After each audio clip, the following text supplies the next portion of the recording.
Pada video kali ini kelompok 4 akan membahas mengenai pasar modal syariah dan regulasinya dalam mata kuliah pasar modal syariah.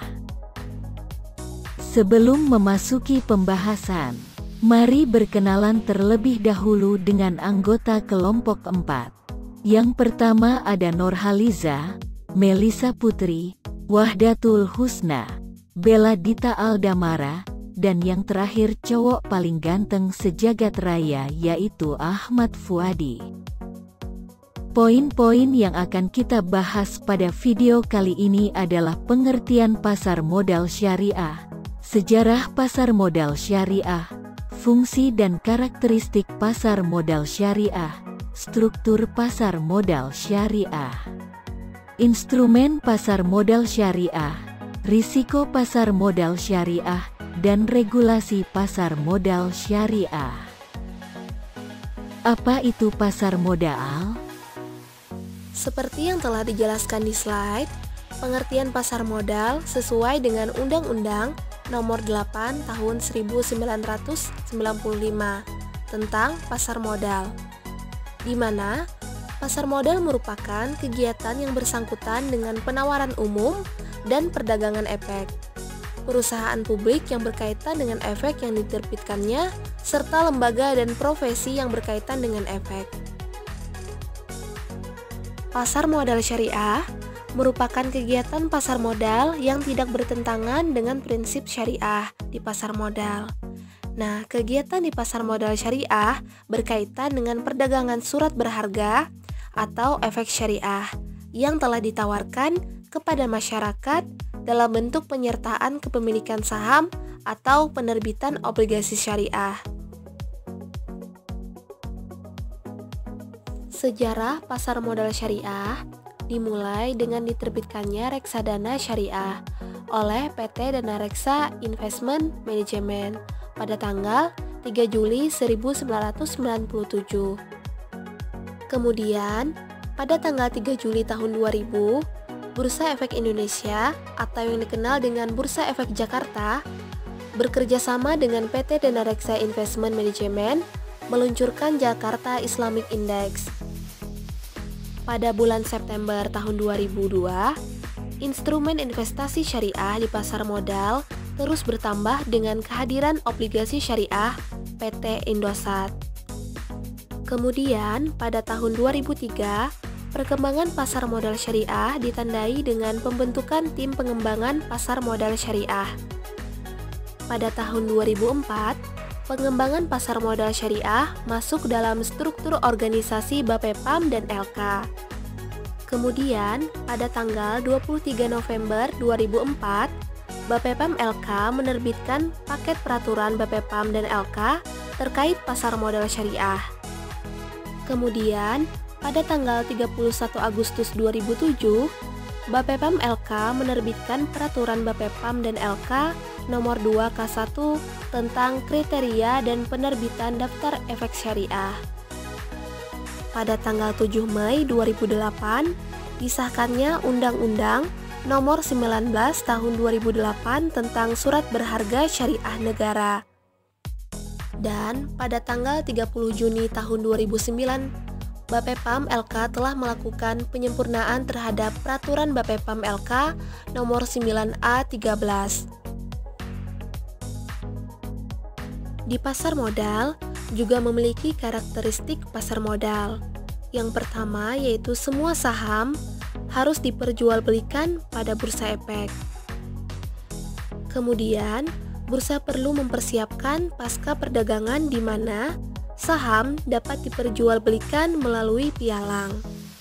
Semua perusahaan yang sahamnya dapat diperjualbelikan di bursa efek diminta menyampaikan informasi tentang perhitungan, baik itu keuntungan ataupun kerugian, serta neraca keuntungan kepada Komite Manajemen Bursa Efek dengan jarak tidak lebih dari 3 bulan. Kemudian, komite manajemen menerapkan harga saham tertinggi atau HST tiap-tiap perusahaan dengan interval tidak lebih dari 3 bulan sekali. Kemudian, saham tidak boleh diperjualbelikan dengan harga lebih tinggi dari HST. Saham dapat dijual dengan harga di bawah HST.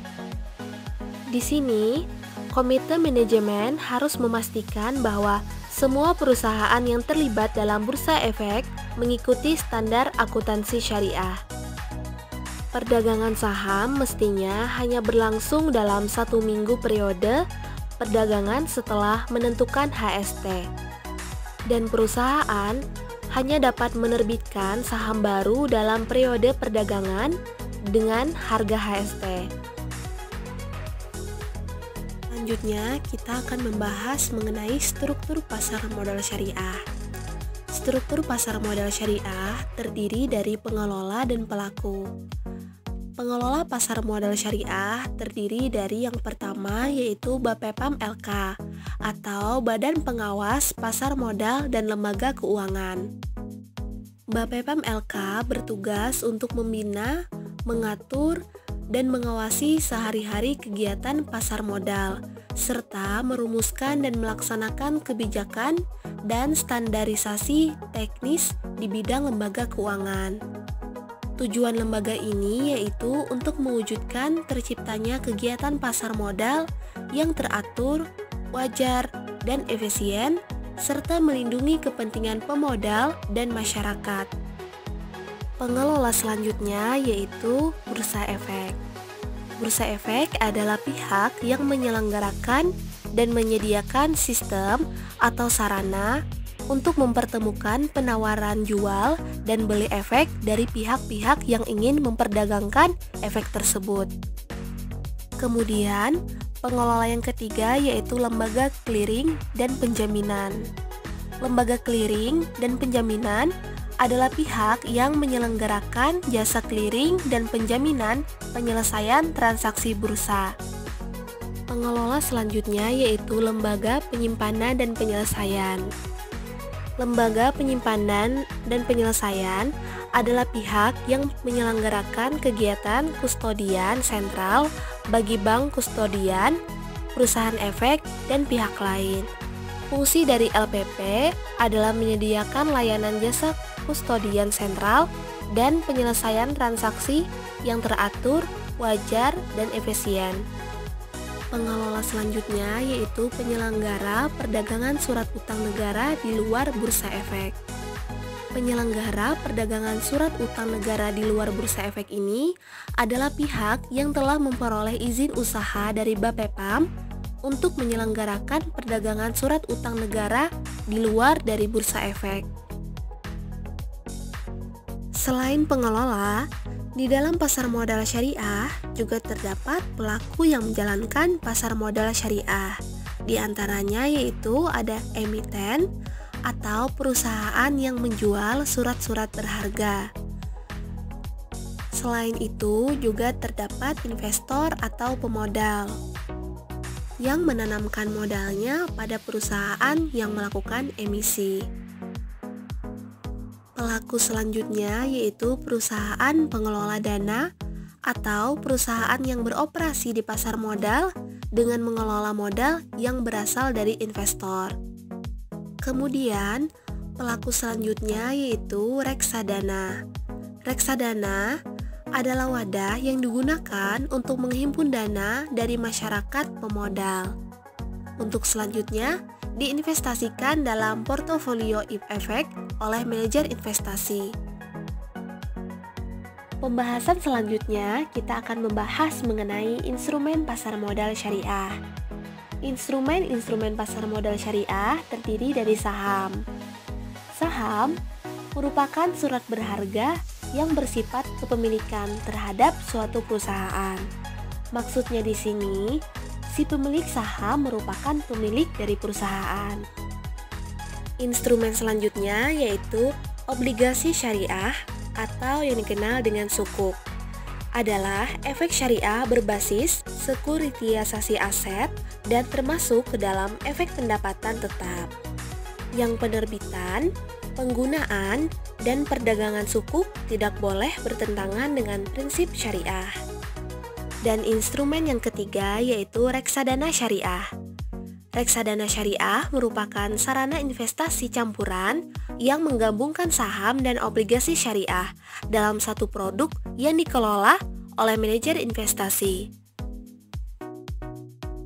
Masuk ke pembahasan regulasi pasar modal syariah. Dalam POJK nomor 35/POJK.04/2017 tentang kriteria dan penerbitan daftar efek syariah. Kemudian, dalam POJK nomor 61/POJK.04/2016 tentang penerapan prinsip syariah di pasar modal pada manajer investasi. Selanjutnya, di dalam POJK nomor 53/POJK.04/2015 tentang akad yang digunakan dalam penerbitan efek syariah di pasar modal. Di dalam pasar modal juga terdapat risiko. Risiko yang kemungkinan terjadi yaitu risiko daya beli. Nah, risiko ini berkaitan dengan kemungkinan terjadinya inflasi yang menyebabkan nilai real pendapatan akan lebih kecil. Selain itu, juga terdapat risiko bisnis. Risiko bisnis adalah suatu risiko menurunnya kemampuan perusahaan memperoleh laba. Selain itu juga terdapat risiko tingkat bunga. Naiknya tingkat bunga akan menekan harga surat-surat berharga sehingga biasanya harga surat berharga akan turun. Kemudian ada risiko pasar. Di risiko pasar, apabila pasar sedang naik, pada umumnya harga saham akan mengalami kenaikan. Tetapi bila pasar lesu atau turun, maka harga cenderung turun.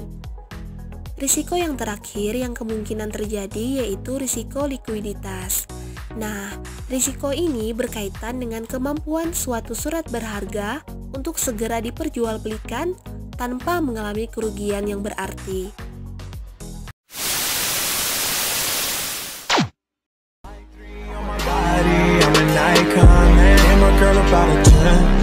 I should fuck her in the Benz.